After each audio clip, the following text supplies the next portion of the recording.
Selamünaleyküm kardeş. Salam qardaşım. Yorulmayasınız. Salamat olasınız Allah. Bu dəstgah nə mənə dəstgahıdır? Bu dəstgah motoru dərmandır. Dərman motorudur. Bəli, bu Hop. uşaqlıqdan neçə ildir mənim gözüm açandan bu burada işləyir. Aha. Dərmandır. Dən dartardıq qədim. Buğda da Arpa, artardınız. buğday. Gözlüyümüz qırıq dartardıq. Bu da təsməsidir, Burada düzdür? o da təsməsidir. O da dərmanı fırladar. Bu da sudur. Gəlir bu lüləylə. Bəli. Oradan da gedir bunun motoru sərinlədir. Bu komponent da xaric olur. O da istəxri var. Tökülür istəxrə duvara. Bərgərdan edir həmən su. Çox gözəl.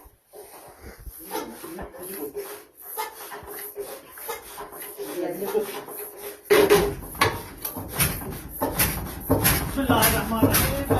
Motor düşdü. Hə.